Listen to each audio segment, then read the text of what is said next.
opening. We have an eye, sort of a nostril, 2 teeth. One of the teeth has a small cavity. Close call, folks, but I think we got here just in time. Presented by Maria Menounos and Kevin Undergaro. This is Anatomy of a Movie. In-depth discussions and breakdowns of various movie titles. And now that you've seen the movie, let the dissection begin. Welcome, ladies and gentlemen, to Anatomy of a Movie. It's quite a tongue twister only for me. I am your host, Phil Svitek, joined alongside Demetri Panos. Hello, everybody. And Sara Stretton. Hi, everybody. Guess what? It's Phil's birthday weekend. So everyone say, happy birthday, Phil. Sweet happy birthday. Glad you've dated this podcast. And of course, in the booth, we have Marisa Serafini. Hello, everyone. And John Comerford is not here with us today. And of course, the big question on your minds, although I don't know why since you've downloaded it, is what movie are we talking about? Of course, Ender's Game. Woohoo! Ender's Game. It's The not just game of Ender. It's not just a game. Already we have conflict with the tagline and the name of the movie. You can't steal things other people have already said, Phil. I was going to give credit where credit was due. It is from, that was, by the way, movies.com wrote on why you should go see Ender's Game, and that was one of the reasons. Anyway, let's start with general thoughts. Obviously a rich history. I mean, it's almost been 30 years since the book came out to when this came out.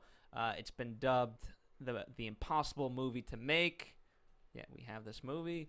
So, we'll kind of obviously compare it to the book. There's a few of us who haven't read the book. There's half of us who have read the book, so we'll have a nice little comparison on that. But all in all, we'll try to treat the movie as a standalone. Okay, well, I mean, I'll give my overall thoughts. Oh, and lastly, if you're new to the lastly, if you're new to the podcast, I have to say this. Obviously, we're going to be talking about the movie in depth. So if you're joining us for the first time as a fan, know that obviously spoiler filled. So just go see the movie now and then come back to us after. There we go. So my overall thoughts were, I read this book probably about 10 years ago. Thought I remembered it. Went and saw the movie. I had not remembered the book. I was still shocked. So I went back, and last night I started rereading.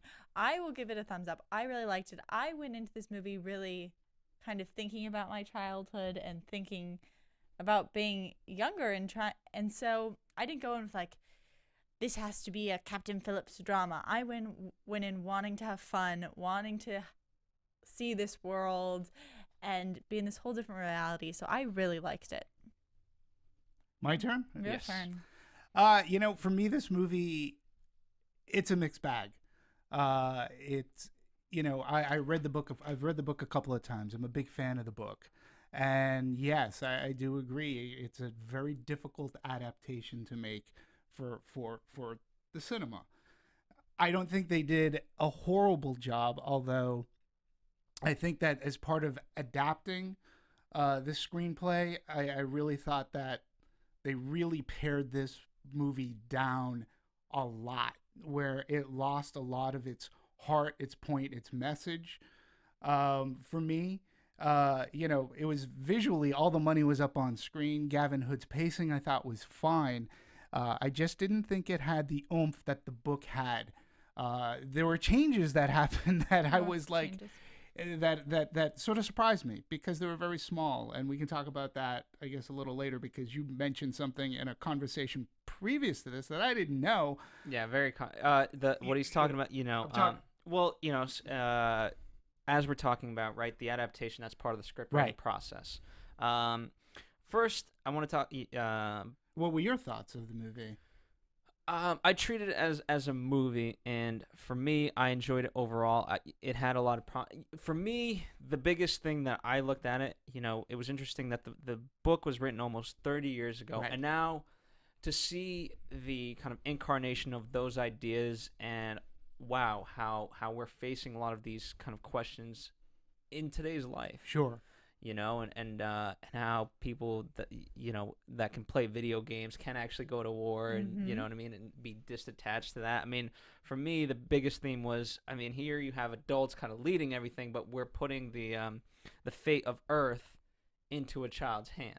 Right, but he's not just any child. It's interesting because, again, in the book, he's been groomed for this.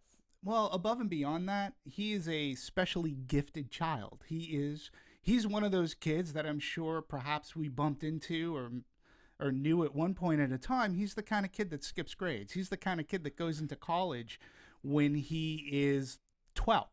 Yeah. He's thrown in with a bunch of other kids who are gifted as well.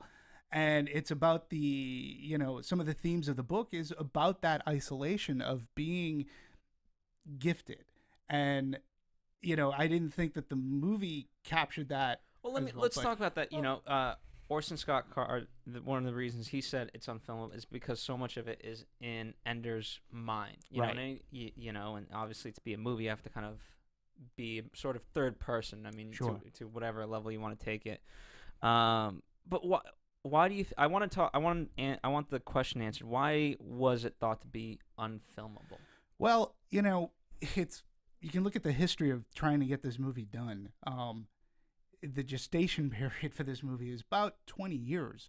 Warner Brothers had originally had the rights when they got it, and it was just trying to get a script that was going to capture the tone. A lot of people felt that because you're dealing with kids that were so young, Ender in the book starts off at 6 years old. And I think, too, that makes an important play as to his plight and his journey. And thematically, when you're talking about things like war, isolation, it is just hard when you're doing it in a science fiction playground that sort of kind of is to mirror society in one way, shape, or form. It is very difficult when you're in the mind of a 6-year-old gifted child. You can't easily... You have to make the child empathetic in one way, shape, or form. You are throwing... The book has themes of isolation. They have of pure coming of age, of war, of civil war, and then of treating people... kind of being trained to be a killer. What does that do to the psyche of someone so young? And all of these themes, like, there's a lot going on, and you really trying to pare it down to the perfect screenplay because, and I'm sure we'll talk about adaptation of book to screenplay. It's really hard to do. You can't jam pack everything into the movie. There were things I thought they could have done better that would have been easy, and we can talk about that. But, like, for example, was it fully understood that Ender, they were living in a time, basically, it's a futuristic world or a futuristic Earth. They've gotten over this war, and it was basically China. You weren't allowed to have more than one child, and Ender Wiggin's folks were allowed to have 3. Well, they were allowed to have Ender. They had Ender. But Ender, and you didn't catch this in the movie, was pretty much considered the bastard child in a sense. He was an outsider, and he could have brought shame to his family because he was a third. And in the book, he's referred to often as, you're a third. So that's all hard. Like, if you want to encapsulate everything, you just can't do it. It's like people said you can't translate Watchmen into a movie, although I think Zack Snyder did a better job. I love Watchmen, just putting it out there. Yeah, me too. But that's why I think it's unfilmable, and that's why it took 20 years in order for it to get seen. What are your thoughts, Sarah? I mean, my thoughts, like you mentioned how they had all of these themes in the book, and I think you could write paper after paper after paper on how many different messages you can get from the novel, but I did feel like there was at least 5 themes that rang true to me through this film, like themes about morality, about using children, about war, about just the ability as humans to think, what makes us human, and the power of children versus adults, losing of innocence. All of that I still felt was there. So I still liked it and still was able to connect and get something from this movie.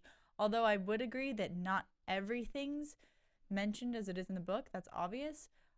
I was okay with what they trimmed down and how they kind of rearranged certain scenes to get the same message across. And sometimes they like amped up the volume to make it fit the movie. One example is, for instance, in the book, we kind of get to see Ender. We get the coming of age theme because he fails a little bit at first, or not fails, but it'll take him 3 tries to beat someone and to learn it, and you get that learning curve. Versus in the film, he's often just gets it right away.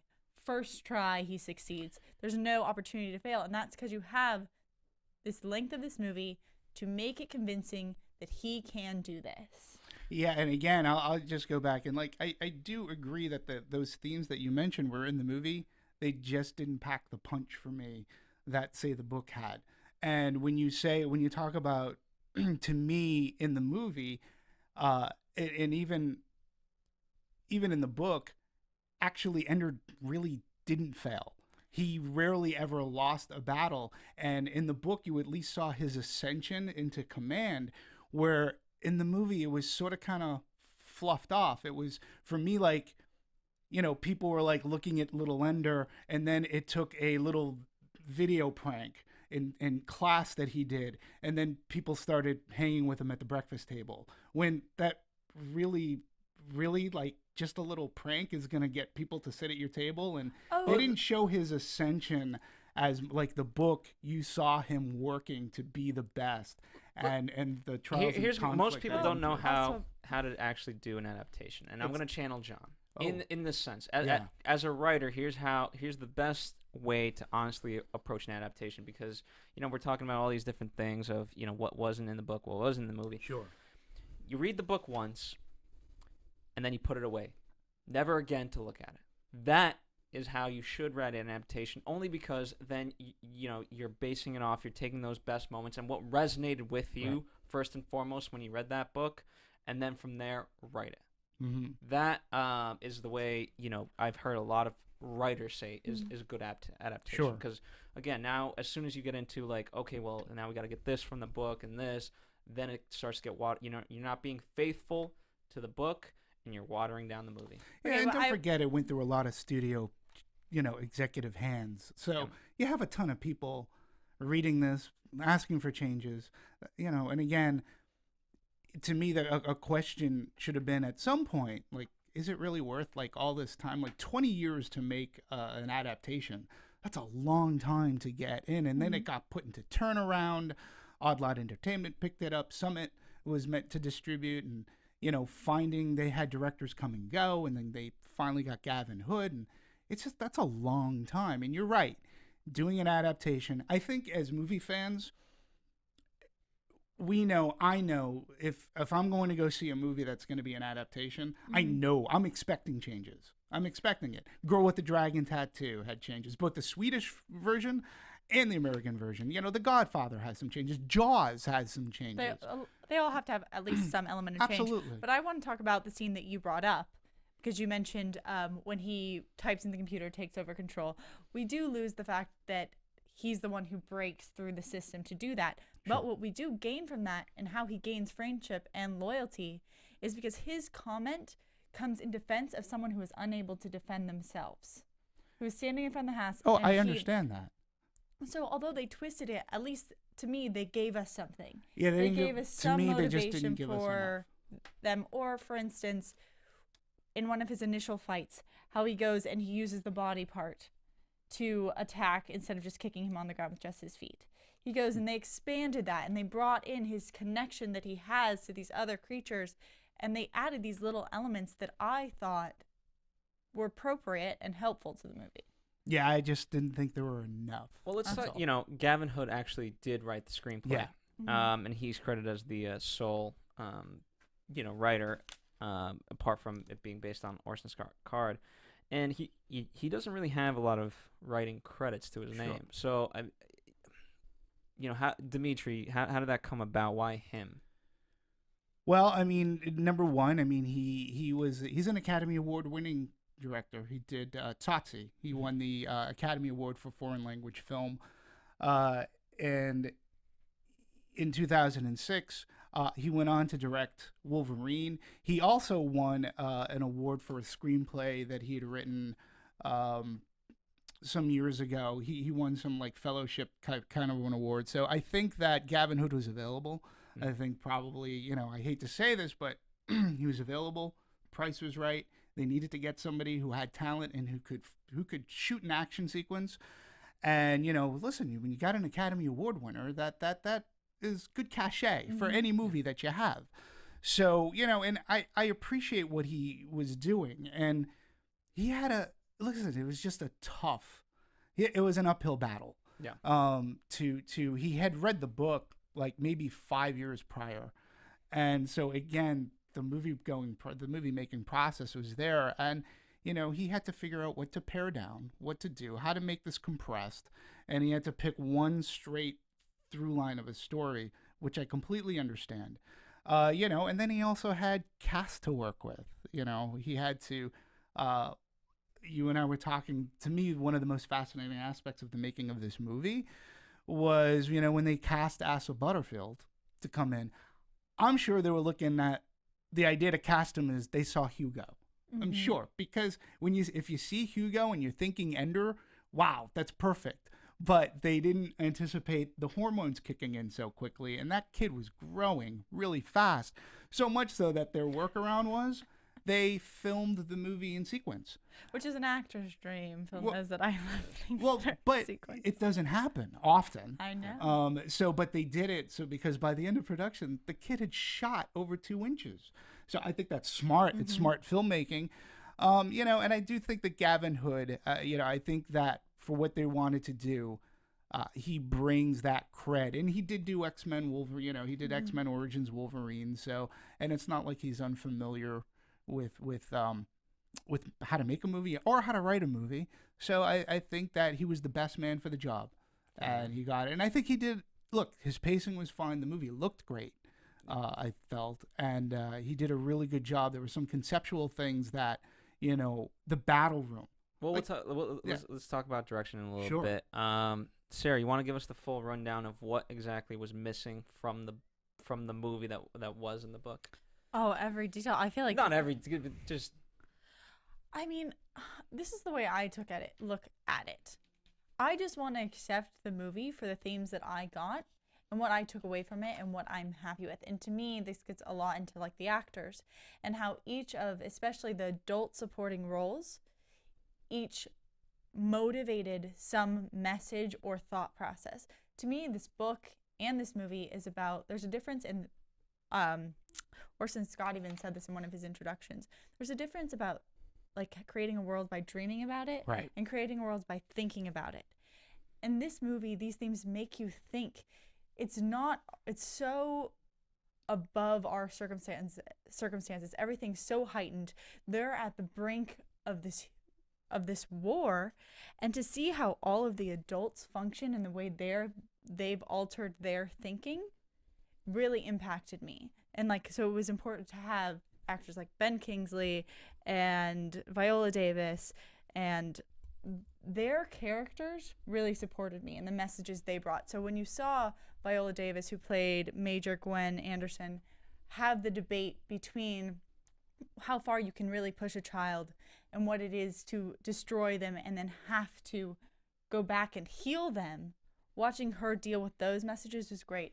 Watching Harrison Ford, he's this gruff man, seeing him just go the complete opposite route where this is a winning game, and to see him change from saying like, Ender, it depends on what your motivation is, to just at the end being it's all about winning, it's all about the end result.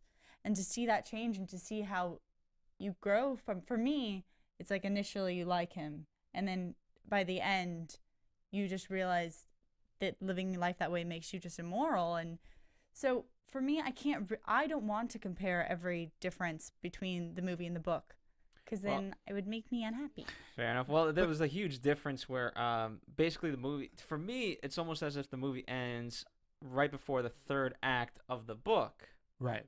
where because they go back to Earth and all the politics of that. Yeah, I mean that's missing, and I'll talk a little bit about. I want to talk a little bit about the Colonel Graff character. I didn't find that he changed at all. I mean, in fact, if anything, from book to screen, they softened that character up because in the book, that character is an asshole. I mean, he is really not a good guy. You start to not like him the day he pulls Ender from his parents, which again in the book I felt was more impactful than in the movie. But as Harrison Ford is purposely putting this kid through the ringer, like time and time again. But he has a belief in him. No, he has a belief in wanting to win the war. His whole thing is about, he has a belief that this kid is the one that's going to win our war. So, but what he puts little Ender Wiggin through, even Ender realizes that the guy's an asshole. And he even has a conversation with him saying, look, I'll do what I'm told, but there's going to be a point. And yeah, I mean, his character was definitely softened up for the movie, the way I looked at it. Going back to, I do want to bring this up because we talk about Gavin Hood and his writing. I did find, he won the Diane Thomas Screenwriting Award for a script called A Reasonable Man, and you had people on the jury judging this thing like Steven Spielberg and Michael Douglas. So, that's why he was probably given the task of, he was probably excited. Hey, you want me to, I can do this. And I love that. I love that attitude of, I can do this. And he tackled something that, it's a lose-lose situation, but he went ahead and he tackled it with a lot of verve. And I appreciate that in a filmmaker. It's just, when you're doing it, you talked about the politics. There was a whole side thing in the book about, here's another thing, like his sister, like Ender's sister, Valentine, and the brother play a big part in the book, but their parts have become so minimal in the movie that it just made me wonder why he even had them. They cut out the whole Civil War part that's going on Earth while he's up in battle school. I get that, but again, if you're looking for a franchise, what happens with the brother and sister carries through the rest of the series. And they were really sort of kind of almost written out of the movie. We talk about the end, where you talk about, you talked about the end, and I'm assuming you're talking about the speaker for the dead. Yeah. Is that the part you're talking about? Which in the book is a really big deal. Like, they cut out the whole part where Ender actually writes a book called Speaker for the Dead, because he wants people to see that, yeah, we may have won the war, but if we're going to be doing this, we have to know the people that we're going to war against, and we have to have a sympathy. They need a speaker.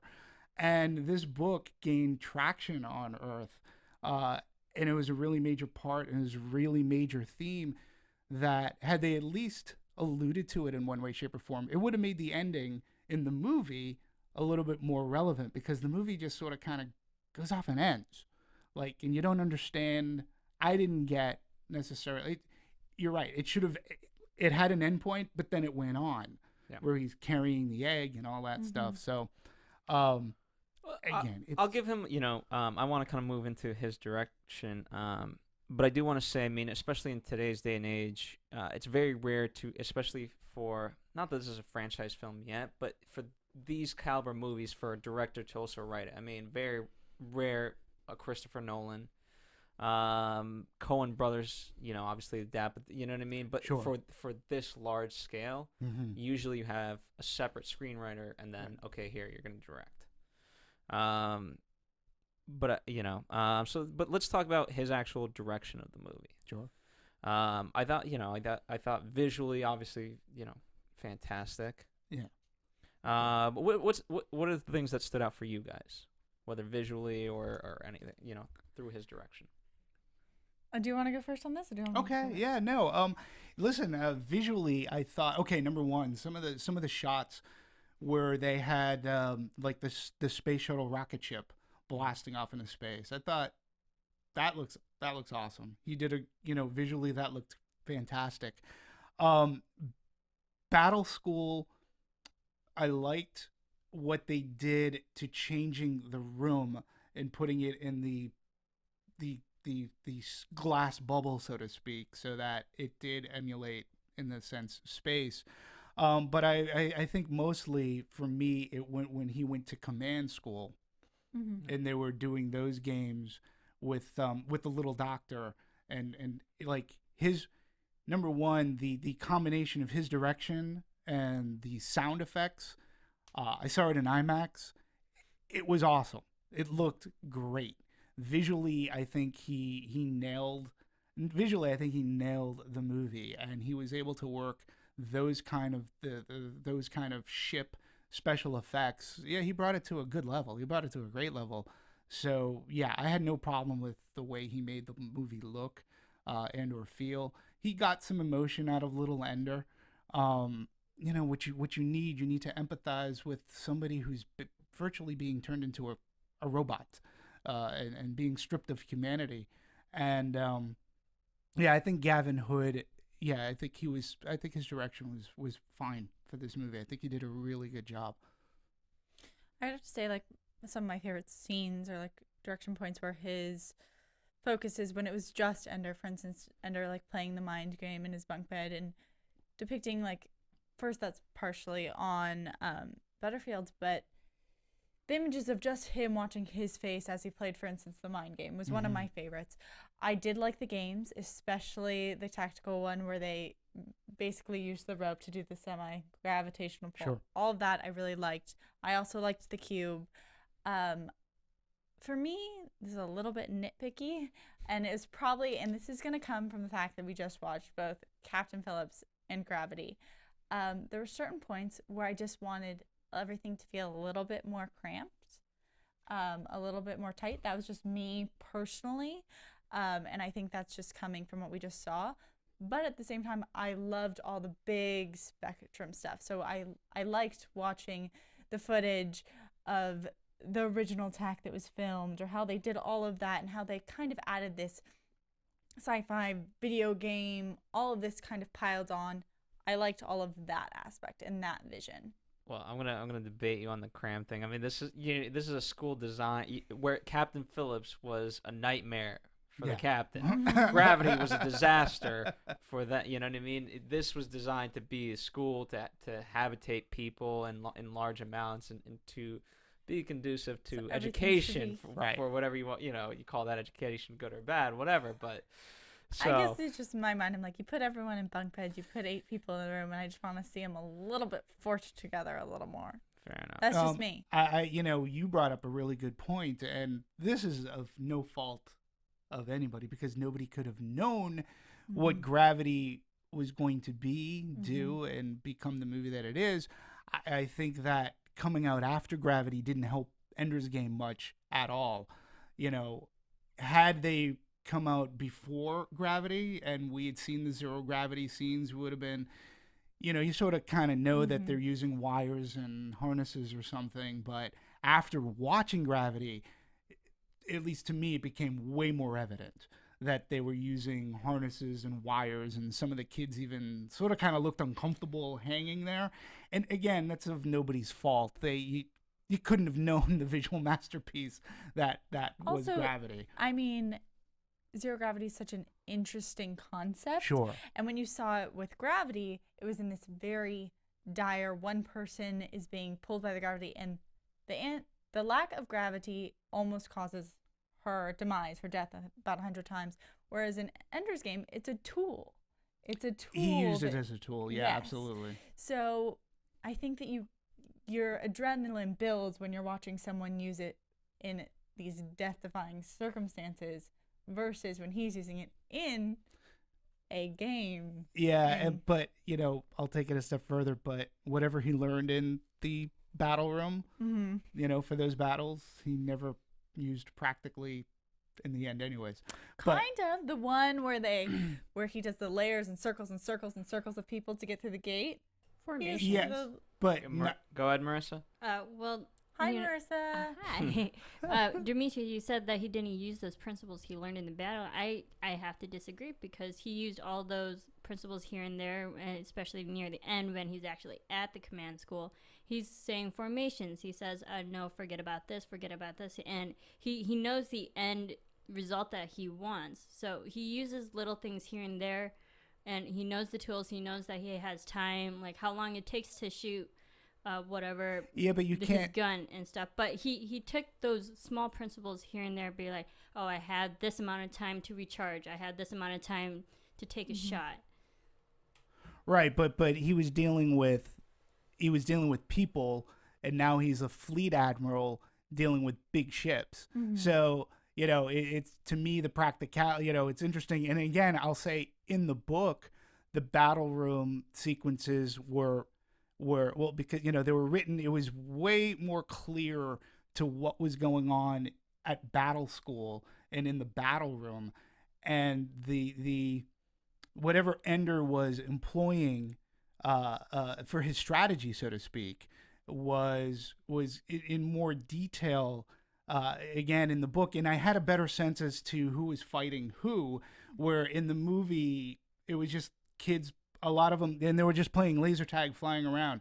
To me, the very first time I read Ender's Game, the book, the concept that always stuck with me, and I even watching Gravity, I think they even used it, this thing like up is down and down is up. Yes. There's no, and that's it's so obvious, but you never think of it. And then when it comes out, it's like, well, of course, that is very obvious. And I liked the sort of kind of capture the flag feel. And again, I'll go into, in the book, Ender rises to ascension because of his strategy and lack of formation. Nobody could figure out what he was doing. And the book takes you through those details. I thought that when they were in the battle room, as great as the scenes looked, you just never had that sense of like really what's going on here as much. I think, and it would have been nice to see him win more, because like when he gets into Dragon Army or Salamander Army and he's being put down, but he goes up in ranks, you're actually seeing him like he's winning these games. And in the movie, they sort of kind of gloss over. They have the chart, and it's like, oh, Dragon Army goes up here. Oh, Dragon Army, I will agree with you on this one, especially because, I mean, the book was inspired by his main vision was the battle room. That's how this whole story got created, was because he created that. Yeah. And then it expanded. So in the book, it is such a feature, and that is how he gets his coming of age. And in the movie, it's added entertainment, if that makes sense. True. Those scenes are the action where you see it to see action, where you get to get your blood boiling a little bit. Right. But it's not a catalyst for seeing Ender grow. You see more of his personal growth. And for instance, I'm going to mention it again, the mind game or things like that, where when he's dealing with people who are bullying him, or when he's having confrontations with people who are at a higher degree than he is. That's where you see him change, him grow. The battle room is more fun, entertainment. Character growth happens in the one-on-one conversations. Sure. So I would agree with you on that. And he made, Gavin Hood even, he said, listen, this movie comes down to two things: battle room, command school. Like those are in the book, to his mind. Yeah. That's what he narrowed it down to. Those two have to be those are, in a sense, the set pieces of the book to him anyways. So, and he accomplished that. I mean, that's what he focused his time on a lot. So what are your thoughts? Well, I mean, visually, I really liked it. It just, everything was colorful, right? At first they follow the yellow, then as he gets, now the green, things like that, and I really, I thought it was very, very bright for being a space movie, and I liked that aspect of it, because it almost showed an innocence. You know what I mean? Again, these are kids, quote unquote, playing a game, but as we know, it's not a game. Yeah, and I like that aspect. I would say throughout the film, also the one shot that occurred a couple times that I felt very interesting, and maybe it was a reflection on the up and down or something. Maybe it was that. Was we kept getting an angle coming from either straight below or straight above. Yeah, and then they would turn it. And it would turn it. Yes, yeah. and so that was very interesting, and it made you think. I'm not sure if it was supposed to make me think or if it pulled me out. And I think that was a strategy. Part of it was I Up is believe. down. Well, up is, I think part of it was to they allowed these images to kind of be there and to allow the movie to kind of play out, and even though you're watching Ender, you're kind of a version of Ender where you're trying to figure out his strategy and figure out what's happening and how does this all fit. But I also now I want to move on. Sorry, I'm just but I'm also specifically talking about those shots that weren't when he was playing games. So like when they removed the oh my goodness, what's the name for it again, guys? The monitor. Monitor. The monitor. Thank you. When they removed the monitor from the second he's lying down on the surgical table, and you're getting the angle straight up of him in the headrest, or when he's laying in the bunk, and you get Sergeant Dapp going straight over his head and it's looking straight up at him. Right. Like those were shots that weren't even in battle type instances. They were completely removed, and they're still using that shot. So I thought that was interesting. I thought so too. So, and I do have, since we were talking about, just one thing, I apologize, but I think it's important to note, because since we talk about adaptation and Gavin Hood writing, Gavin Hood has he does have a great quote where he says, "The book is the book, and it should be, and it's always going to be the book." And there's so much in that book, and the movie is the movie, and they're two separate things. I don't in any way want to suggest to anyone that our movie can replace the book, which that's a smart thing for him to say. I like that. It can't. But they're two separate mediums trying to look at and doing the best they can with their different tools. I can do things the book can't do, and the book can do things that I can't do, which is a very logical approach to when you're doing something. And to your point, you read the book once and then you figure out what you're going to write. So, you find the heart of the story in each thing. Right. And I do think in Ender's Game they had a true heart to this story, and that's why. Ooh, I don't know. That was a lot. I don't know what that was. We're falling apart over here. We'll call that the bell to move on to casting. All right, so we've talked about Butterfield. Great. We spoke of Hugo, but he's also in The Boy with the Striped Pajamas, which fantastic movie. I mean, very dark, but great portrayal. He's a good actor. He is. He really is. You have to hand it to him. You do. I mean, I'm gonna stick more to the Hugo and to Ender's Game for this, but he's having to deal with so much all the time. It's like not there or added in later, and he's very young. Yeah. And especially for Ender's Game, to be told you're in put in oscillation, be told that you're the smartest kid in the world, to deal with all of that, plus imagine it all, because none of it's really there in front of you. Right. And to go and to still have people respect you and endear you. It's a challenge of the character, and it's a challenge for the actor. Yeah. And I thought he did a really good job. Yeah. And go ahead, Marisa, you were going to say something? Yeah, I mean, we also know Asa from Merlin as well. He played Mordred. But the good thing, because yes, Ender in the book, he started as a kid. He was 6, but Ender in the movie is obviously technically the same age, and we see him progress in rank, but not in age. Right. And I think I kind of like the idea that they kept to an older version of Ender, whereas a kid version, because it made us, the audience, understand his emotional. He's old enough to comprehend everything that's going on and have the emotional capability to feel, even though there's a lot of violence in all of his actions. Yeah, I agree with you. I mean, it would have been hard to pick a 6-year-old or 8-year-old or 9-year-old, somebody who had the physicality of somebody that age, and you might have had to use it at the very least 2 actors to go through that progression. To me, that's one of those things that's a compression. That is one of those things that, as a person who read the book going to the movie, I buy it. I mean, you can't quibble over that. So yeah, I think they picked the right kid. It was just funny. I don't think they were expecting his hormones to kick in. like so quick. I mean, that kid grew a ton, and he's definitely, if you look at him at Hugo or the boy in the striped pajamas, he's not the same looking kid. I mean, he's tall.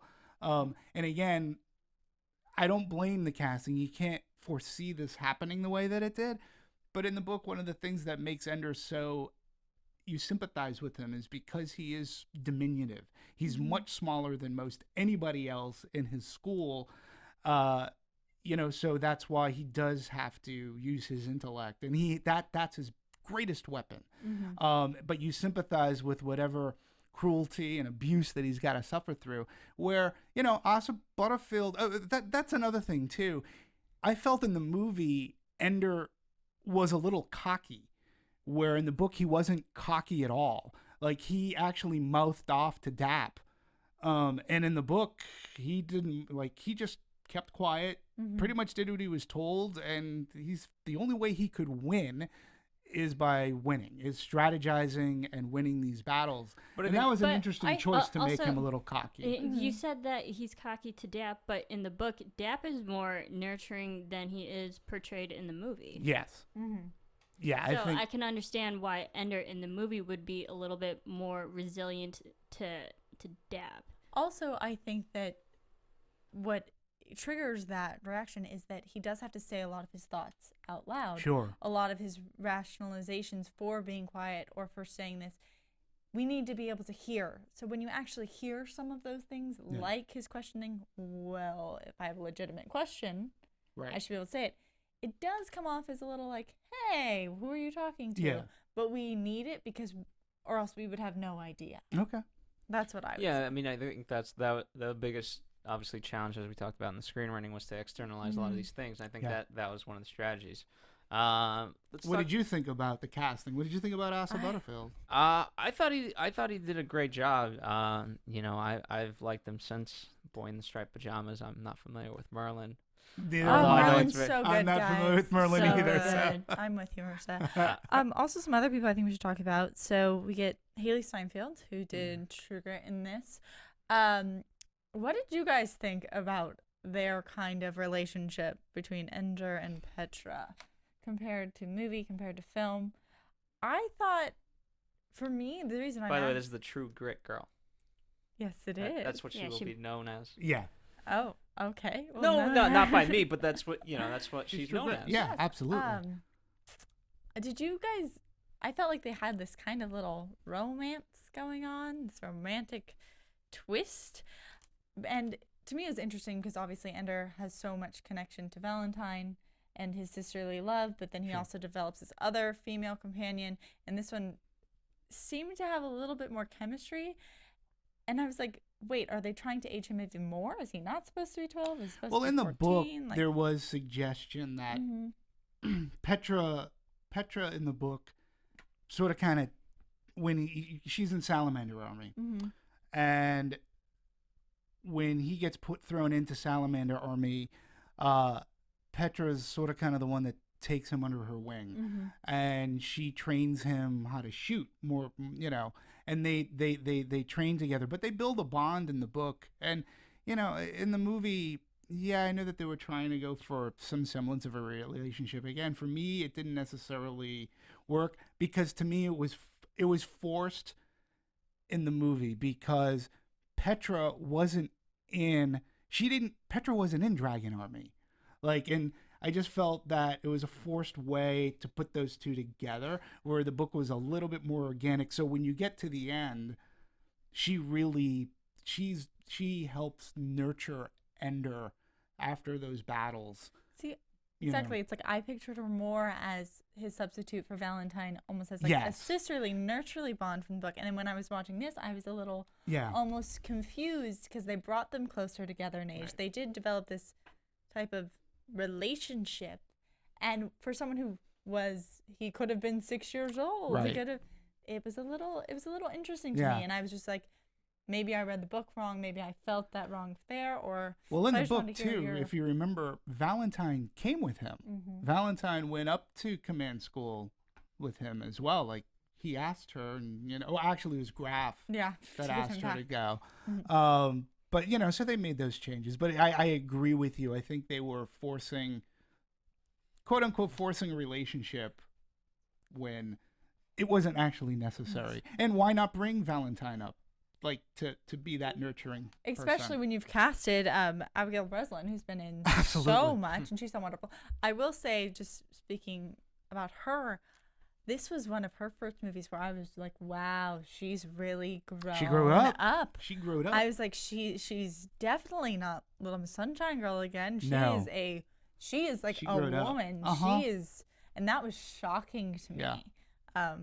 And she looks beautiful. Yeah, so she looked. that's Yeah, just- no, she did. They're both. I mean, between Hailee and Abigail, you know, they were really good. Yeah. Again, I wish the character was explored more because Abigail, or Valentine Wiggin, throughout the entire book is Ender's lifeline. She is the tether to his humanity and to his sympathy and his empathy. It's from her.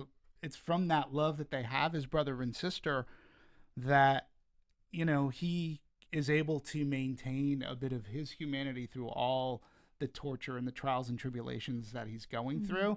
And yet again, in the book, even the Valentine character sort of goes through changes as well. But, you know, how about you, Marisa? What are your thoughts on our two fine Yes. actresses? First of all, I thought each female character was great. Abigail, yes, she has grown up.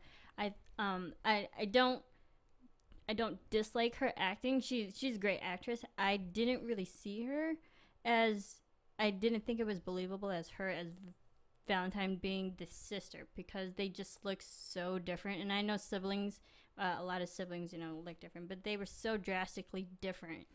I didn't see Abigail as a physically as a sister, but the acting was there, and she was the, you know, the foundation for Ender's humanity, and then also with Petra, I liked her. She was fun. She had that rough side that you don't mess with her, because she has proven herself amongst other men or other boys per se, and she has her strengths, and then so she was a nice female counterpart to Ender.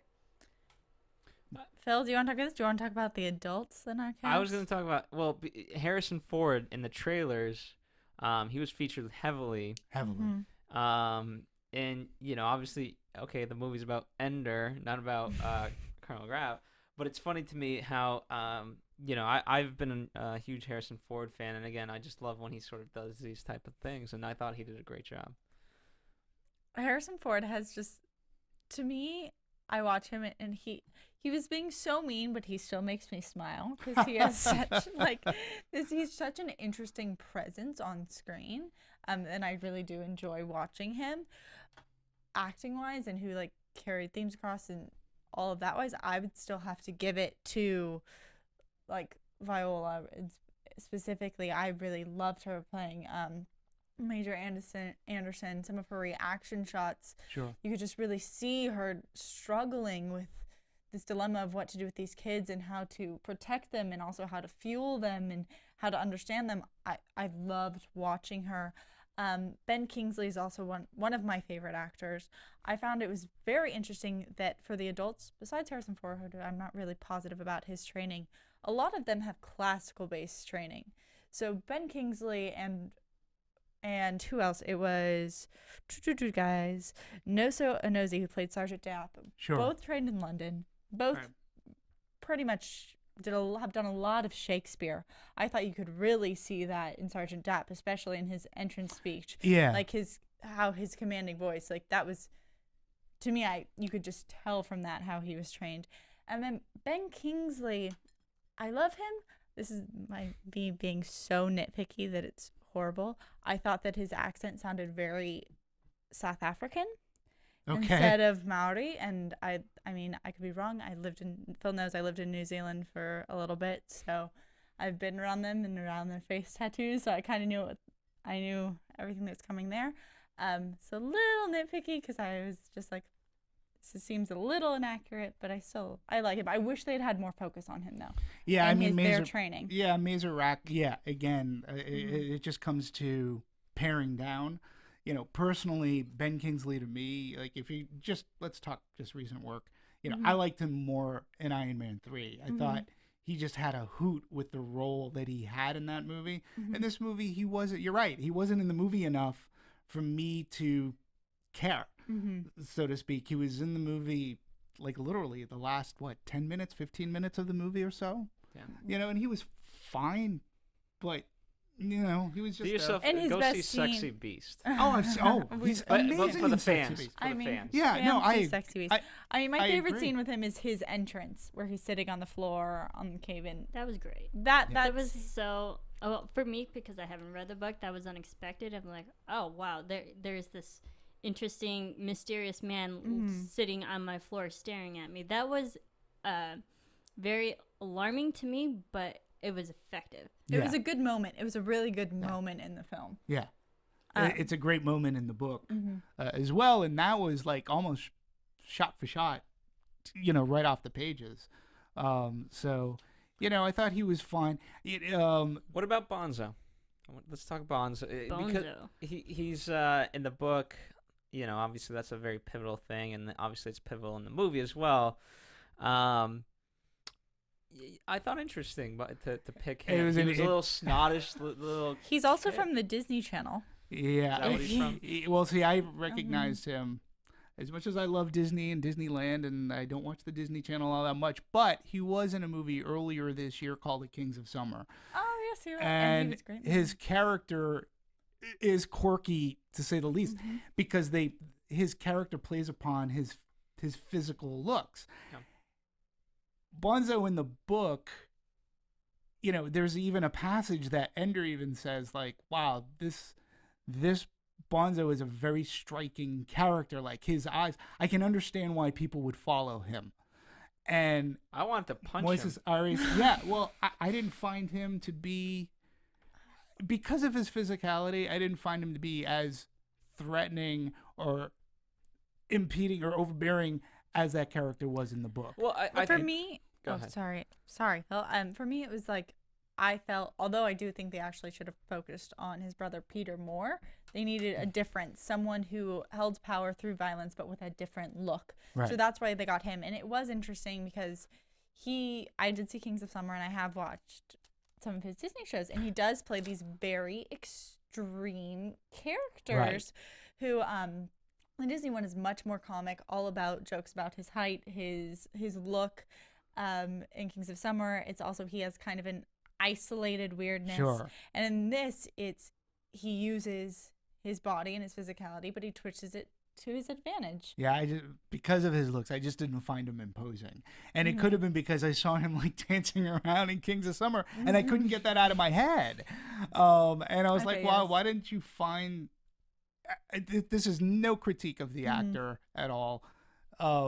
I just find somebody who's imposing. You got to find a bully like Ender's brother, like that bully at school at the very beginning, who is really going to be a threat. I never looked at him as a threat too much because of his physical. He reminded me of an alternate version of Ender, and that's what I liked about it. It was that he doesn't seem like a threat, and so therefore, again, this. Given the wrong strategy, this is what Ender could end up like, and he could be hostile and things like that, and not fulfill his destiny, whatever you want to call it. Great point, because that is exactly why they put Ender in Salamander Army. Yeah, is for exactly what you said. So, yeah, but again, I just wish that they had somebody.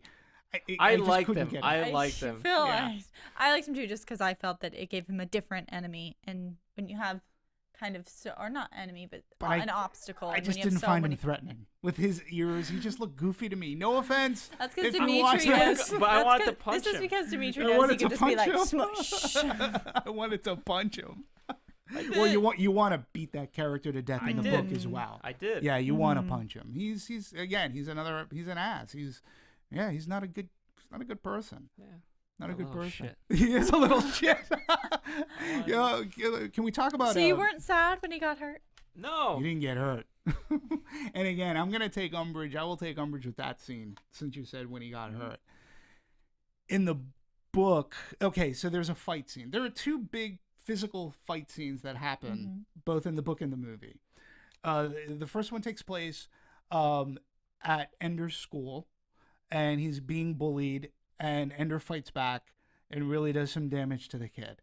And that kid was imposing, and he sends the kid to the hospital. And then our second big physical fight is when Ender has to face Bonzo. And it happens in a scene in the shower. And what I liked about the scene is, number one, Ender was strategizing while the other guy's talking. And you saw Ender with the soap. He's like greasing himself up. He put the steam on, you know, and again, in the book, it's such a great scene because you are going from Ender's mind. It's like, okay, this is how I can, you know, I'm not going to avoid violence here. I have to figure out the best way to get out of it. Now, in the movie, it's almost by accident that Bonzo gets taken out. He has Ender against the corner. Ender pushes him back, and he goes back and he slips, falls. Oh, definitely. I would say it's completely by accident. Yeah, in the book, it's no accident. In the book, Ender rears up, does a slide.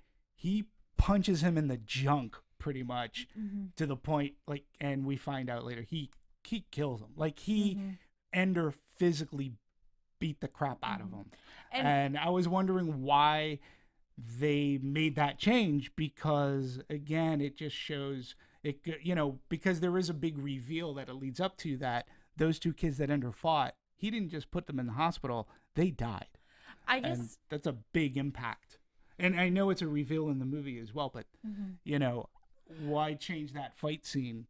You know, I was just curious, and I'll never know, but any suggestions? The way that I viewed it is just that it relates to kind of where it's a foreshadowing of how he ends up, where almost this accident occurs that ends in this horrific tragedy, and it's how he doesn't want to be that person. He doesn't want to be his brother, to be responsible for all these violence, to be responsible for all these deaths. And so to me, it was just like a mini version of his end war. Right, but like, to do that, he would have had to, instead of Bonzo going down by accident, it would have made more impact had it gone down. He physically beat him. Well, I guess for me, it's like he had that moment when he twists his arm and he says, I could break your arm. Right. And then he goes, but I'm going to let you go. He tries to be merciful. Right. And then you get the accident. So but to it's me, an it's like accident. he had already, because to me, he had already established power. He had established power in, like, one, burning him, two, getting him by the arm, holding that control. That to me was his powerful moment. That to me was showing that he could win. But it wasn't. It was also how Ender reacted to his actions afterwards. Yes, they didn't really touch upon the fact that both of those boys that he beat up died, but we still showed the audience that he felt for it. He immediately remorses afterwards because he's crying, and he still retains that humanity that we're so worried that he's going to eventually lose. I understand. So I think that's what they were trying to point. But that was in the book as well. See, that's what I'm saying. Like, his sympathy is showcased in the book in that same way, because, but it adds more sympathy if he actually really did. If the kid didn't die because he tripped over a bar of soap, as opposed to him physically beating him to death, and that lingers with Ender. I would say that would linger with you more, other than somebody just slipping, falling, hitting your head on a curb. It was a change that I just couldn't figure out why, because they have all the other things that you've mentioned. All that stuff was in the book. So it was just an interesting choice to me. That's all. I just wanted to throw it under the table. What did you think of that decision? Yeah. They don't want to make him a villain. Yeah, I mean, I think, what's this movie rated? PG-13? Yeah, PG-13. That's, you get into that, it becomes, you know what I mean? It's a tough message, you know what I mean? For a PG-13 movie, not that it would skyrocket to R, but like, there's certain choices that, and again, you spoke of that the studio may have stepped in, made some changes. I think that to me sounds like a studio change. Like, could be. Don't have him kill a kid on purpose. It's very. Yeah, it's not. It's certainly not a traditional, especially in America, type thing that you would give your protagonist to kill off just children. You know, you don't do Hunger Games. You know, yeah, we've do come it in a long way. You do it in a certain way, and I think that's certainly why. But you know, while we're on the subject of kind of scene study, Sarah, I know you want to talk about exact scenes now? well, yeah, I want what are some other scenes that that you want to discuss in depth? Personally, I think we should talk a little bit about the relationship between Harrison Ford and Viola Davis. Okay. And just about how that's changed and how that's interpreted by the book, and kind of the differences in the opportunity that they see or in our position to see with Ender. Sure. And I really liked the images and the conversations we got between them. Because for me, you couldn't really figure out who was the perfect, who had more of a moral center. Because they both are going through with these deeds for their jobs, for the good of the world. But I thought a lot of their scenes together, for one-on-one scenes, were very powerful and moving and moved the plot. So I think those were some of my favorite couples. Yeah, I mean, I agree. And in the book, these conversations start off a chapter, and they're almost non sequitur. Like, they almost come out of, like, there's no clear setting. There's no conversations are happening behind the scenes. There's like blips of information. Right. It's like you're kind of getting like a feed, like boom. Absolutely, they are. They're blips of information, and I think Gavin Hood in adapting, I think yes, he felt that those conversations were important, and he found a way to intelligently bring it into the movie. And you're right, they move the movie. They are in a sense they're our Greek chorus. Because they're having these conversations about the morality of what they're doing as it's affecting our characters. So, yeah, I thought that that was one of my favorite aspect of adaptation. And like how they use that as a tool, not agree. just a little snippet. Agree. So those were some, and the acting in them I thought was great. I got so many wonderful reaction shots and emotional changes. Also, I mean, we talked about it a little bit already, but I was going to bring up the battle scenes and the competitions, and how, to me, it's always impressive to make battles different.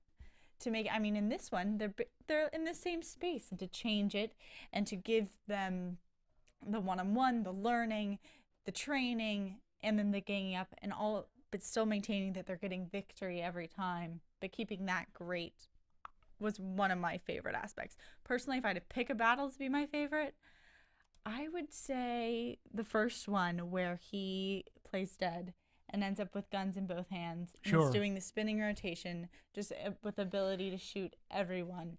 Don't know why. Well, I do know why, but it was very John Woo.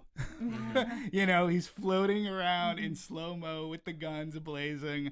The imagery in that scene was With great. this huge grin. Yeah, And it how was they captured awesome. it, that it was great. There was a childlike happiness Yeah. in this winning, and Yeah.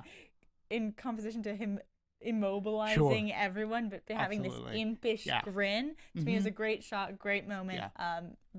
Extremely memorable. Did you guys have favorite battle scenes between battle room scenes? I actually didn't have a favorite.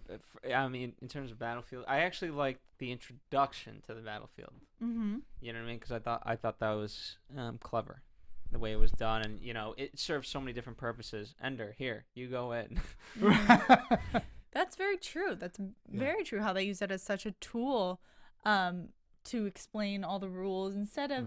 Because, I mean, in the book, I think it's given to you pretty quickly what it is in one chapter, a description at least. Well, in the book, it starts off from the rocket ship. It starts off on the trip to the battle school. And they're in the thing, and Ender comes up with that gun. And they explain the guns. We're in and they 0G. explain that. And Graf says, what's going on here? And he says, well, up is down is up, and then they explain the rules right there. Yeah, and in that, it's like it's told to you, and then we got to find it out in a scene of action, right? And through movement, I thought was a good choice, making that a good scene.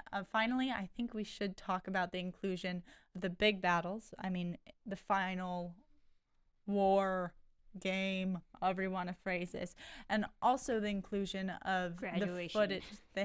Graduation. This is how I envision my graduation happening. No, and also the footage that they created of the original war, and contrasting those, you get the original one amongst the clouds, all of this light, beautiful. You almost feel like you're in heaven in this demise, and then towards the end, where I felt like it was just black with blips of red, except for the blue ships. To see those polarized and put next to each other, but both these huge battles against this with the same two teams. Sure. I liked how they visually did that. I mean, there's not too much acting in them besides movement, because it's just gun battles and strategy. But to make those different and I think resonate, I really liked them. Am I the only one when they were showing the old war footage? Was I the only one that channeled Independence Day? Like when Major Rackman, like I was just like, all I kept on thinking was Randy Quaid's face in full close-up going, "I'm back!" And then he flies his ship right up into the ship, and I'm like going, "Hey, it's Independence Day." My question is, did you guys find it interesting how many times they showed that footage? A lot. Yeah. But it was done that way in the book, too. In the book, Ender rewatches that footage because he's the one that finally questions and going, there's something missing here. Like, I'm not getting all the feeds. Why can't I get the feeds? He goes, because it doesn't make sense the way these are clearly he pieces together that this is all edited together. And he pieces we learn that it's a propaganda piece. Yes. And so that's what, that I get. Yeah. Because we did see that footage, the same footage over and over again. Because to me, that was very interesting because you don't see that in film normally. You're not going to get the same clip of footage. I think it was 4 times throughout one film.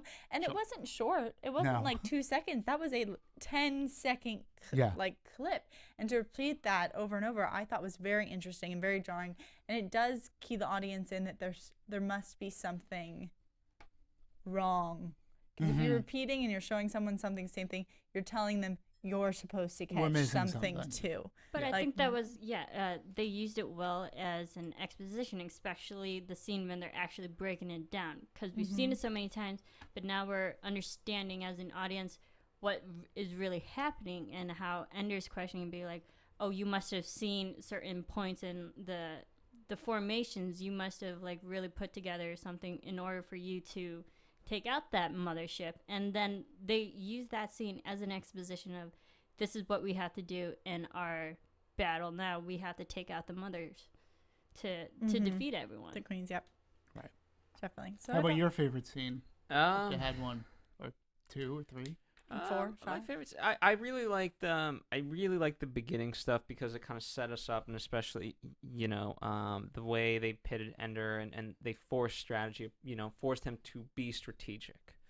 Right. Especially hey, here's the last launch, not my fault, and then hey, you isolated me from the whole group. Yeah. Why would you do that? So I really like those aspects of it. But for the sake of time, one of the big, I want to forego some of the more technical stuff only because I want to talk about this side of it. With the book, what I like is that military schools are using it as education. So I want to know. But it was very militaristic because when we see Ender and the Salamanders, they're marching and having that song that they're singing very military. And I don't disagree with you. I want to know. Is this movie gonna be could this movie be used in that same way? No, I don't think so. I don't think so, and I'll tell you why. Because in my opinion, you can take a movie like Aliens, okay? You look at those badass Marines. Like that to me was what badass Marines, if you're going to depict them in movie, that's what they were. We're talking science fiction, and I understand it's Aliens, it's rated R. In this movie, I didn't get so much the sense in the movie as I did in the book as the training went. So that's, for me, I don't, the book, yes, I can sort of see. I don't think Orson Scott Card meant for his book to be viewed that way, but but I don't think the movie can be viewed as any kind of training for military. I don't personally. I would agree with you. I think it's more likely that you're going to get people who are going to jump on the sea. This is people showing us that playing video games and watching all these films can poison children into needing to go to war and be violent and all this stuff. I think you're going to get more people saying that. They're going to be like, we need to use this as a motivational tool to get people to join and work for us or or follow commands. That's how I personally see it. That's also because despite the fact that the truth of this story is that they're training kids to be soldiers Sure. Without their knowledge. More or less. Besides that truth, I go through this movie fairly happy and lighthearted, and it's training me to like, I see like how people think in these dire situations, and it's interesting that one person can say this is the right way, and another person can say, well, where is the line? But overall, here's what's interesting. From enjoyment. From the larger perspective, right? I can't remember too many movies that depict children as soldiers, apart from Cambodian children with machine guns, which is, you know what I mean? I know. I know exactly. This is a romanticized depiction of kid soldiers. Yeah. Yeah. Even even going back to Blood Diamond had a bunch of kids with. Yeah, but again, I'm saying that's I'm like the only thing I'm thinking of. It's like I'm it. thinking about like Hook, where you get all of the Lost Boys like being pirates or like fighting the pirates, but they're using like chicken eggs and ketchup, and nothing's doing any real damage. The only movie that I can think of, because it took place at an academy school and it was a high school, was the movie with Tom Cruise, Sean Penn. It wasn't called Toy Soldiers, but there was a Toy Soldiers. There was a Toy, but that was a different. Joe Dante. Do you know the movie I'm talking about? I don't actually. It had Sean Penn. Taps. That's the one. Timothy Hutton, Sean Penn, Tom Cruise. They were all technically they were high school students in a military academy, and they go to war. Like against one another and such. It's if you have a chance to find it, I would recommend it. Taps. It's a good movie. The only other movie that I can come close is maybe perhaps the original Red Dawn. But you're right. I mean, we're not seeing and if you want to say the Hunger Games, to a degree, but we don't normally see kids, romanticize the soldiers. Situation. Yeah. Well, I don't think they were romanticized. I think the point was saying we're using these, we have to tap into these people are gifted becoming kids, tools, and they're going to be our tools to win this war, and that's what we're, I don't think there was a. I bring it up because it's a point of controversy. It is, and it was when the book came out. We teased this earlier at the top, but Demetri, you were displeased that they changed the name of the enemy. Right. In the book, they're known as buggers because of their insect-like appearance, and it was the Bugger War. And yeah, again, I was like, why are you that's just a word. Like, why are you changing that? Now, that's in the book. I'm unfamiliar with this term, but according to research, which is good, I guess that means I'm not racist, because according to research that I've done, the reason why that they've changed it is because that means an offensive term to gays. And obviously with Orson Scott Card's controversy of homosexuality, they weren't going anywhere near that. And that makes sense. In that context, then I go, okay, I understand. We're going to talk about the controversy a little bit. Yeah, I mean, that's why I want to talk about. I want to spend some time on that aspect of it, only because I know for us we're fans of the movie and things like that, but we also have to speak to the greater issue of what's going outside of our opinions. What's going on? Yeah, I'll go last because I have a bunch of thoughts on this. And first and foremost, it sort of sucks that we're sort of kind of forced to have to talk about it, because it really keeps us talking about the main issue, which is we're breaking down a movie. We're not Bill Maher. We're not that show, but it's been forced on everything. So I'll go last, and then we will throw things. I have opening statements. Yeah, opening statements. No, I mean, a lot of the themes in the I thought a lot of the themes kind of in the movie were presented to a degree at a cursory level where they didn't fully explore everything, and again, I thought by choice, right? We talked about how, I mean, basically, you have to cut things down. You have to narrow. In the book, you had they basically were bloggers back and forth writing about this, and that was kind of, hugely overlooked on purpose. And so, for me, I thought I would have liked to see it a little bit explored more. Me too. Because it's a very important part. It's telling, I agree with you, because it tells you the state of Earth has much bigger problems, is basically what that is telling you. This bugger war, there's even a part in the book, and to an extent the movie, we're not even entirely sure that the buggers are ever coming back, but they want to make sure they never come back. So that's that plight, not of space. But Earth is in a shitstorm. Earth is in the verge of going on a global civil war. And you're right, those two characters. I mean, they had 3 colonies, right? Yeah. That kind of mentioned in the movie? No. Not really, right? No, it was never. That was never brought up whatsoever. It's like they were trying to establish, according to the movie, it's like there was one on Earth, and then they tried to make one closer to Earth, and then, but that's about as much as you get. Yeah.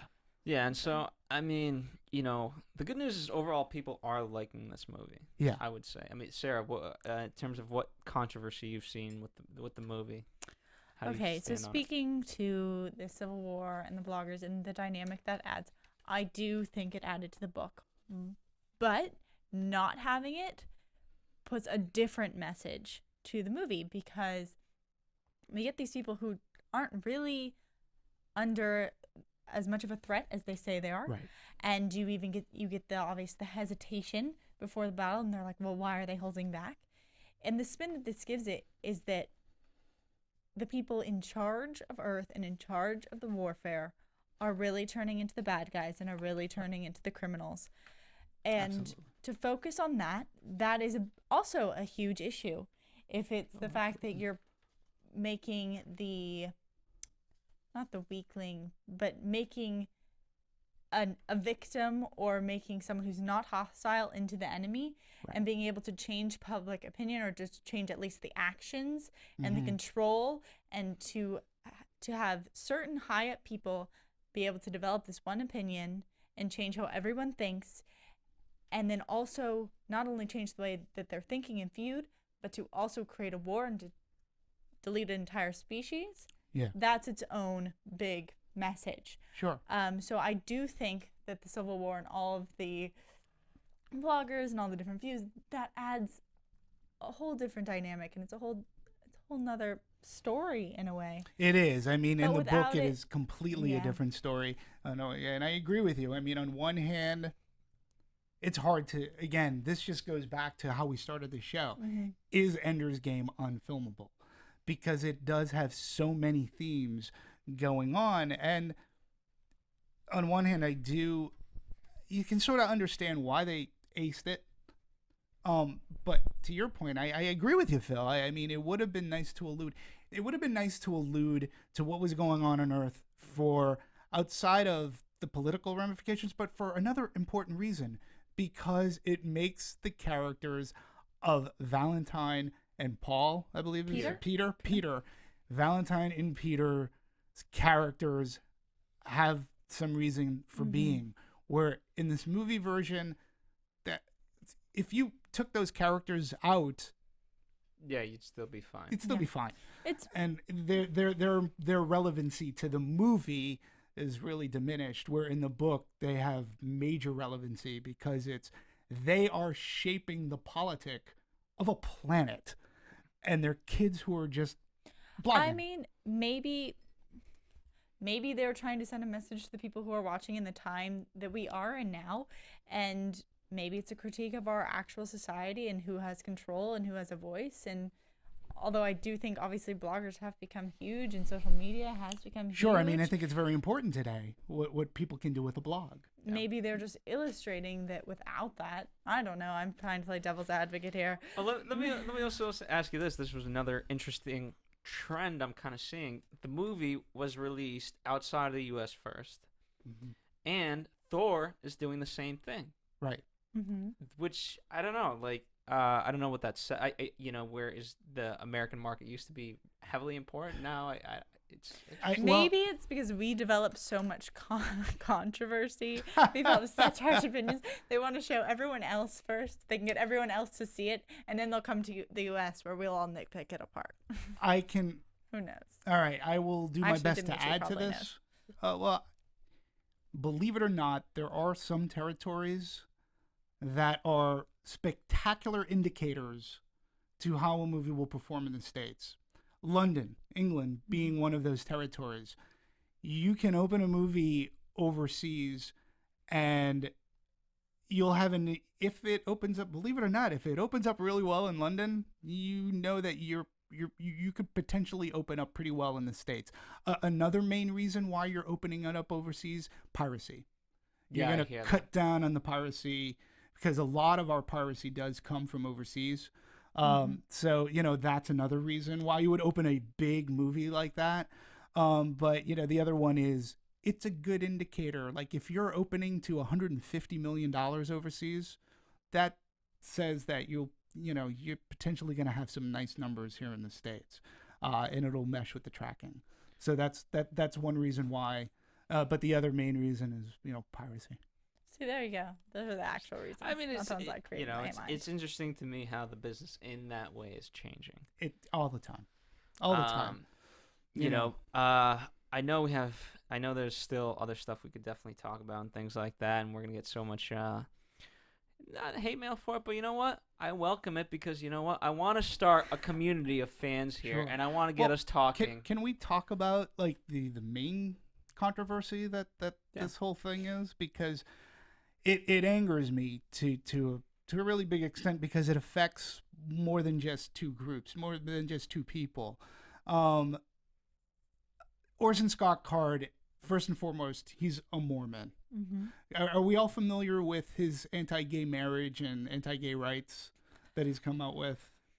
I mean, it's been in the press. I know he's very much against it. He's very much against it. But, I'm not, first and foremost, I don't agree with Mr. Card's views and opinions on this. I just want to get that out in the clear. We should also note that he is a Mormon. So are we surprised at his views and opinions that he has? I mean, we had a guy who almost was president who was running as a Mormon as well. Their views and opinions are pretty staunch. Mm-hmm. So he made comments dating back as far as 1990. Okay. And it's funny, I found this on Vulture. They actually have a timeline. But he made some anti-gay marriage, anti-gay comments in 1990. And nobody really said boo at the time. I mean, I wasn't paying attention. It wasn't until Summit picked up the movie, it was greenlit a go, and this group, that's it. We've got an author. What can we do against an author? We can boycott books, big deal. A movie's big publicity. Mm-hmm. We can get the best publicity. So they go and attack Orson Scott Card, and they go ahead and they start a campaign to boycott the movie. And this is while the movie is in production, and it starts to gain steam. It is a very political hot button in our country, unfortunately, but it is. And for the people, here's what sucks to me. The people who are making this movie, they don't have an agenda. They're just trying to make a movie. They're trying to entertain audiences. Gavin Hood doesn't have an agenda. The book doesn't have an anti-gay agenda. The people who are just trying to make a buck and trying to be creative and artists, they didn't have an agenda, but yet they have to deal with this while they're making this movie. They have to make a change in the script, a small change, because they're dealing with this. So I really feel bad for the production because they're just trying to make the best possible movie they can. So now you're making your movie, this groundswell is building, and then I really feel sorry for the studio. The studio has to deal with this, and when you're trying to market a movie to open up to number one or to get big numbers in, and then all of a sudden your marketing has to stall and stop and play deflection mode and say, the movie's not about this. it hinders their ability to try to market the movie in the best, most creative way. You know, you talk about Harrison Ford is in the marketing a lot. You know, they had to, like, of course you want to put Harrison Ford, he's a big star, but you had to change your marketing a lot, and all because of what I think, you know, this silly controversy. And the group that was doing this, and I don't you know, I don't have their name, I'll find it, but I just feel really bad, like, because this group, I understand what they were doing and in gay rights, and that's great, but they didn't take into account as to who else this was going to affect. Orson Scott Card was paid. He was paid for the rights of this movie years ago. Like we said, this movie has been in the works for years. So then you go to the studio. They're trying to go to Comic-Con. People are protesting Comic-Con. The studio is forced to make a statement that we're not anti-gay, gay marriage, lesbian, transgender.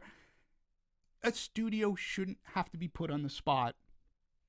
Especially if it's something that they didn't do. They didn't do. And again, they have no connection to these statements, to these beliefs. Right. I mean, I completely agree with Yeah, you. and You can't blame all these people who put so much work I and so know. much love in something, and it has one string tying it to someone you don't agree with, Right. and you're going to try and affect all of their Right. lives. And I'm not going to forgive Orson Scott Card because he should have just shut up, but he kept on throwing fuel into the fire.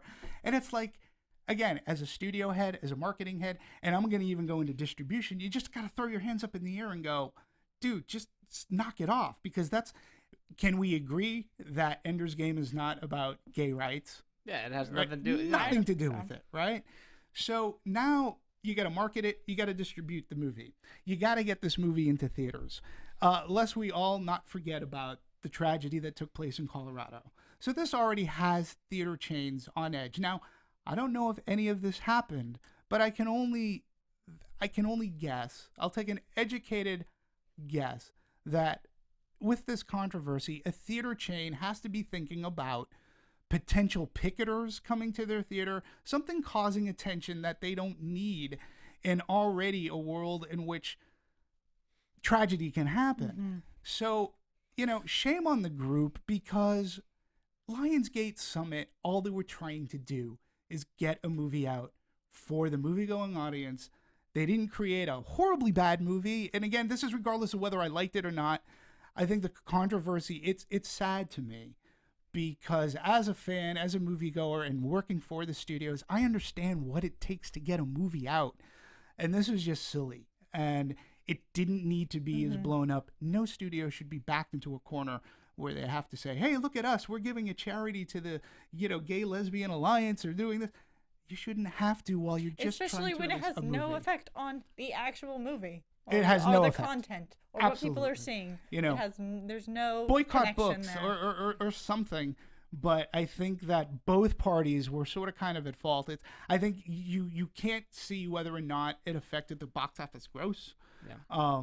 But that's Demetri's soapbox. I'll get off. I just felt that I really felt bad for them because they were thrown into a position that was unnecessary, and it was too bad. You know, a lot of people, it affected a lot of people's work when it shouldn't have. So, all right. Well, fans, I want you to know that you have your own soapbox. You can comment, rate, subscribe, to all these anatomy of movies. We want to hear your opinion. We love discussing movies, but again, we're here as a community, and that involves you, not just us. So, you know, spread the word. Let us know what you guys are thinking, and we will read it. We do. We do. There you go. And I love everybody. I just want to make sure. I love everybody. I love too. everybody. I just want everyone to be happy. I want everybody to be happy and watch Anatomy of a Movie. I'll love you even more if you do that. And we've got a lot of good movies coming up. And I think all war should become laser tag because it seems like more fun. Yeah, just freeze a person. There you go. We'll be discussing About Time, Thor. What else we got coming up? American Hustle, certainly. We're going to do some Thanksgiving type stuff. We're going to do some holiday type stuff. Geez, we're almost in February. We got Oscars. Crazy. We got a roller coaster here. Yeah. And we want everybody to be on board. We want your opinions, but because we are coming up to a very exciting time of year. Yeah, check us out, anatomyofmovie.com, for all the movies that we've reviewed thus far. Check out the schedule page for what we will be reviewing. And I say review, but we're not really reviewing. We're more discussing and dissecting. Absolutely. Having a good time. Talking. And Demetri, where can fans reach you? At Anatomy of a Movie. There you go. They can find me here, comment to me here, and go into the website, YouTube, Yeah. and iTunes. I still can't get over the fact that I'm on iTunes. You can download. Yeah, this is crazy. And you can find Sara at another network called AfterBuzz TV, where she recaps Or very. Phil can tell you all for me, right? I was like, You can go ahead if you want. no, go right ahead. I'll just sit here. There you go. Check out Boardwalk Empire. Get caught up on Teen Wolf. She did that show, and she's doing. I like HBO. HBO is she probably loves. my favorite network. Follow Marisa at Serafini TV. That's right. It used to be Marisa Movies, but now it's Serafini TV. Ironically. Ironic. I had Marisa Movies. I was forced to change it, and look at that. I know. But we'll see you guys here next for another episode. Hey, before we go out, one big happy birthday for Phil. Happy you. birthday, Sunday, pre-Sunday. Thank you, guys. You're welcome. From producers Maria Menounos, Kevin Undergaro, Phil Svitek, and the rest of the Anatomy of a Movie staff, we would like to thank you for listening and subscribing to the show. If you have any questions or comments, feel free to email or tweet us. I'm Sir Richard Wentworth, and this has been Anatomy of a Movie.